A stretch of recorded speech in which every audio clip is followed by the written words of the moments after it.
You didn't ruin your life. That's the part no one prepares you for. You didn't waste your 20s. You didn't self-destruct. You didn't gamble everything away. You did what a reasonable man was told to do. You stayed in school.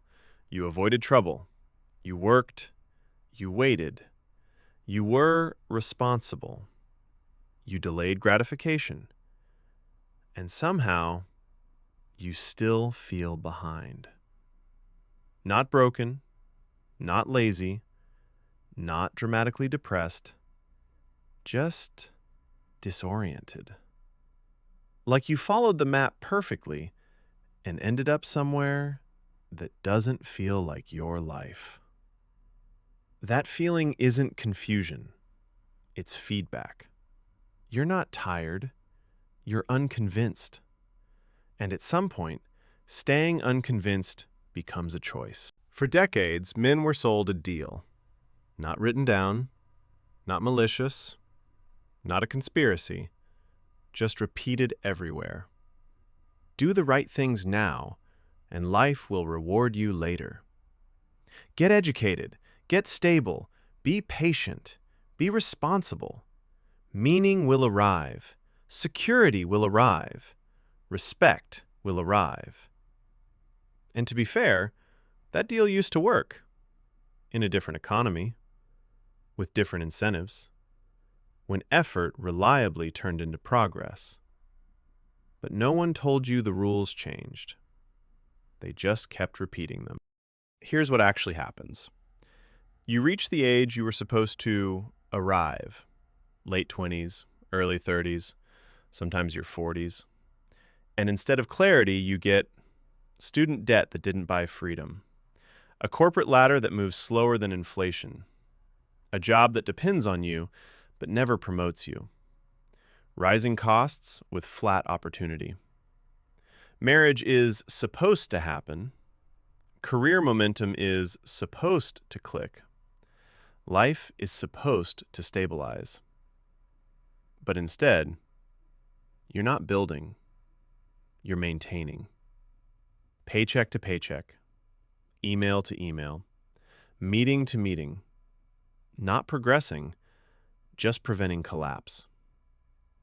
You did what was expected, and expectations quietly replaced ambition. And that's when the thought appears, if this is what doing everything right leads to, what happens if I stop? That's not failure. That's misalignment becoming conscious. No one betrayed you loudly. There was no villain, no crash, no dramatic turning point, just a quiet realization.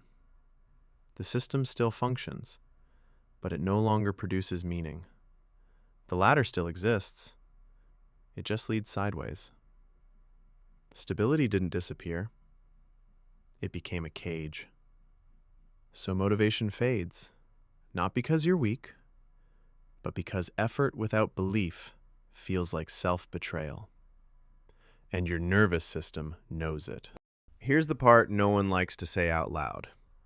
The system didn't just stop working. It started rewarding compliance over competence, safety over growth, predictability over meaning. If you're obedient, you survive. If you question it, you destabilize your entire life. That's why so many men feel trapped. Not because they're weak, but because leaving costs more than staying. Leaving risks income. Leaving risks identity. Leaving risks the story you've been telling yourself for years. So men stay and call it responsibility. Men don't just need comfort. They need direction, a future self to move toward, a trajectory that makes sacrifice make sense. When effort no longer maps to progress, the body doesn't relax. It resists. That's when men start asking questions they're not supposed to ask. Why keep pushing if the outcome doesn't change? Why sacrifice more for a life that doesn't expand? That's not entitlement. That's pattern recognition. This is where it turns dangerous. Most men don't say, "The system failed." They say, "There must be something wrong with me." So they internalize the failure. They lower expectations, shrink ambition, numb the signal, scrolling, comfort, distraction. Not because life is easy, but because clarity would demand action. Not because they're lazy, but because admitting the truth would require rebuilding their entire internal compass. And that's terrifying, because it means accepting that no one is coming to fix this for you. What actually broke wasn't discipline. What broke was alignment. You were trained to follow instructions, not to author standards. So when the external script stopped working, there was nothing underneath it. No internal authority. No self-defined rules. Just compliance. And compliance without conviction always turns into exhaustion. This is where most advice fails, because authorship isn't freedom. It's responsibility without applause. Choosing rules before rewards. Direction before validation. Most men don't avoid authorship because it's hard. They avoid it because no one promises it will work. No guarantees, no safety net, no applause for choosing your own constraints.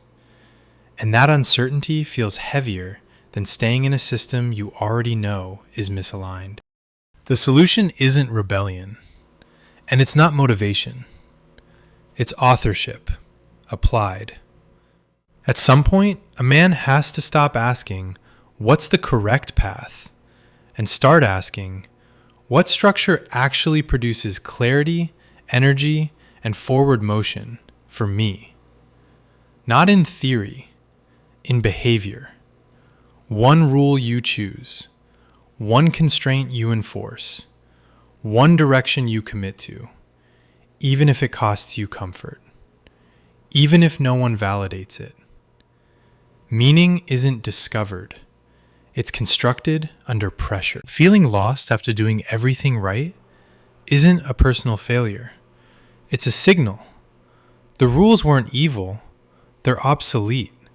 And now the real question isn't, why doesn't this work anymore? It's this. Will you keep waiting for permission from a system that already moved on? Or accept that no one is coming, and that authorship begins the moment you stop asking to be chosen? Deep Dollar Stories.